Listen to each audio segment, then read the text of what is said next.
My boyfriend broke up with me and he is furious that I saw someone else. The door slammed so hard that the windows rattled, and I was left standing in the kitchen, my heart pounding in my chest. The finality of his departure echoed through the silent house, but my mind was already racing to the scene that had sparked his fury. It was just one date, a single evening of trying to move on. But when he found out, his anger was palpable, a seething storm that left me questioning everything. How could a breakup that was supposed to set us free leave us more entangled than ever? Before we dive in, if you're new here, don't forget to subscribe and hit that notification bell so you never miss an update. Alright, let's get started. If you're excited about this story, let us know. If you enjoyed the video, press 1. If not, press 0. Your feedback really inspires me to gather more uplifting and meaningful stories. My name is Madeleine Petch, and this is the story of how my ex-boyfriend, Jake, broke up with me and then became furious when I tried to move on. Jake and I had been together for 3 years. We were the couple everyone envied, inseparable, in love, and seemingly perfect for each other. But behind closed doors, things weren't as idyllic as they appeared. The arguments had become more frequent, the silences more prolonged. We were both aware that our relationship was hanging by a thread, but neither of us wanted to admit it. The final straw came on a rainy Wednesday evening. We had just finished dinner, and the tension in the air was thick enough to cut with a knife. As we sat on opposite ends of the couch, Jake finally spoke the words we had both been avoiding. "Madeleine, I think we need to take a break." His words hit me like a punch to the gut. I stared at him, trying to process what he had just said. "A break?" I repeated, my voice trembling. "What does that even mean?" He sighed, running a hand through his hair. "It means we need some time apart. To figure things out. This isn't working, and we both know it." Tears filled my eyes, but I forced myself to stay calm. "So, what happens now? Are we breaking up?" Jake looked away, unable to meet my gaze. "I don't know. Maybe. We just need some time to think." I nodded, swallowing the lump in my throat. "Okay. If that's what you want." The days that followed were a blur of emotions. I felt lost, adrift in a sea of uncertainty. My family tried to comfort me, but their words offered little solace. I threw myself into work, hoping to distract myself from the heartache. But every night, as I lay in bed, the emptiness crept in, and I found myself missing Jake more than I cared to admit. Then, one evening, my friend Emma convinced me to go out with her. "You need to get out of the house, Maddie," she said, dragging me to a local bar. "Have some fun, meet new people. It might help you move on." I was reluctant at first, but eventually, I agreed. We spent the evening talking, laughing, and dancing. For the first time in weeks, I felt a glimmer of happiness. It was then that I met Ethan. He was charming, funny, and easy to talk to. We hit it off immediately, and by the end of the night, he had asked me out on a date. I hesitated, unsure if I was ready to move on. But Emma encouraged me, reminding me that Jake and I were on a break. So, I agreed to go out with Ethan, hoping it would help me gain some clarity. The date was wonderful. We had dinner at a cozy little restaurant, followed by a walk along the beach. Ethan was kind and attentive, making me feel special in a way I hadn't felt in a long time. For a few hours, I forgot about the pain and uncertainty that had been weighing me down. But my brief reprieve was shattered when Jake found out about the date. He showed up at my house the next day, his face a mask of anger and betrayal. We'd love to hear your thoughts on this story. If you enjoyed the video, press 1. If not, press 0. Your feedback is my fuel to gather more inspiring and meaningful stories. Thank you. "I can't believe you," he spat, his voice shaking with fury. "I thought you needed time to figure things out, not to jump into someone else's arms." I stared at him in shock, unable to comprehend his reaction. "Jake, you were the one who wanted a break. You said we needed time apart. And you took that as an invitation to start dating someone else, he demanded, his eyes blazing. I took a deep breath, trying to stay calm.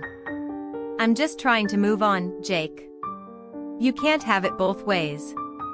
You can't break up with me and then get angry when I try to move forward.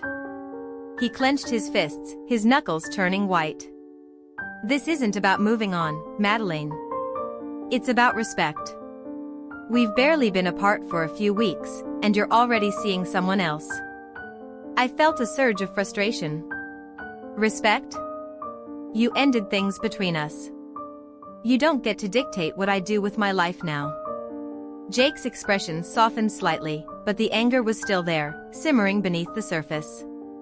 I didn't expect it to hurt this much. His admission caught me off guard. I had always seen Jake as the strong one, the one who kept his emotions in check. Seeing him like this, vulnerable and hurt, made me realize that maybe he was struggling just as much as I was. Jake, I said softly, this isn't easy for me either. But we both knew things weren't working. We needed this break to figure things out. He sighed, the anger draining from his face, replaced by a look of sadness. I know. I didn't think it would be this hard. We stood there in silence, the weight of our shared history pressing down on us. It was clear that we both needed to take some time to heal, to figure out what we really wanted. But one thing was certain, we couldn't go back to the way things were. Maybe we both need to take a step back, I suggested. Give ourselves some space to really think about what we want. Jake nodded reluctantly. Yeah, maybe you're right. As he turned to leave, I felt a pang of sadness. Despite everything, a part of me still cared for him deeply. But I knew that we needed to move forward, even if it meant doing so separately. The weeks that followed were a roller coaster of emotions. I continued to see Ethan, and our relationship slowly began to develop. He was understanding and patient, giving me the space I needed to sort through my feelings.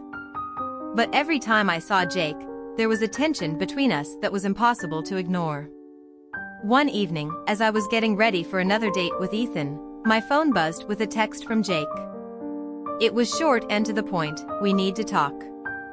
I agreed to meet him at a nearby park, my heart racing with anticipation and dread.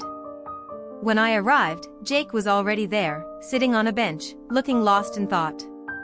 Hey, I said softly, taking a seat beside him.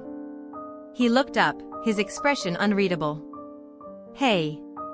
We sat in silence for a few moments, the weight of unspoken words hanging between us. Finally, Jake broke the silence. I've been doing a lot of thinking, he said, his voice low. About us, about everything that's happened. And? I prompted, my heart pounding in my chest. And I realized that I was wrong, he admitted, his eyes meeting mine. I was wrong to ask for a break without really understanding what it meant. I was wrong to get angry when you tried to move on. And I was wrong to think that I could just walk away from you without feeling anything. His words hit me like a ton of bricks. For so long, I had been trying to make sense of my own feelings, but hearing Jake admit his mistakes brought a sense of clarity. Jake, I began, but he held up a hand to stop me. Let me finish, he said. I know I've hurt you, and I'm sorry. I don't know if we can ever go back to the way things were, but I want to try. I want to make things right. I took a deep breath, my mind racing. Could we really start over? Could we rebuild what had been broken? I appreciate your honesty, Jake, I said finally. But I need time. I need to figure out what I really want, and I can't do that if I'm constantly looking back. We'd love to hear your thoughts on this story. If you enjoyed the video, press 1. If not, press 0. Your feedback is my fuel to gather more inspiring and meaningful stories. Thank you. He nodded, a look of understanding in his eyes. I get it. Take all the time you need. I'll be here, waiting. As I walked away from the park, I felt a sense of relief. For the first time in months, I felt like I was finally in control of my own life. I didn't know what the future held, but I was ready to face it head-on. In the days that followed, I continued to see Ethan, but I also took the time to focus on myself. I started a new hobby, joined a book club, and reconnected with old friends. Slowly but surely, I began to rediscover who I was outside of my relationship with Jake. One evening, as I sat on my porch, watching the sunset, I received a call from my mother. She had always been my rock, offering support and guidance whenever I needed it. "Hi, Mom," I said, a smile spreading across my face. "Hi, sweetheart," she replied. "How are you doing?" "I'm doing okay," I said honestly. "Better than I have in a long time." "I'm glad to hear that," she said. "I've been thinking about you a lot lately. I know it's been tough, but I'm so proud of how you've handled everything." "Thanks, Mom," I said, feeling a warmth spread through me. "I couldn't have done it without you." We talked for a while longer, catching up on life and sharing stories. By the time we hung up. Crazy, right? But hold on, because the next story's going to blow your mind even further.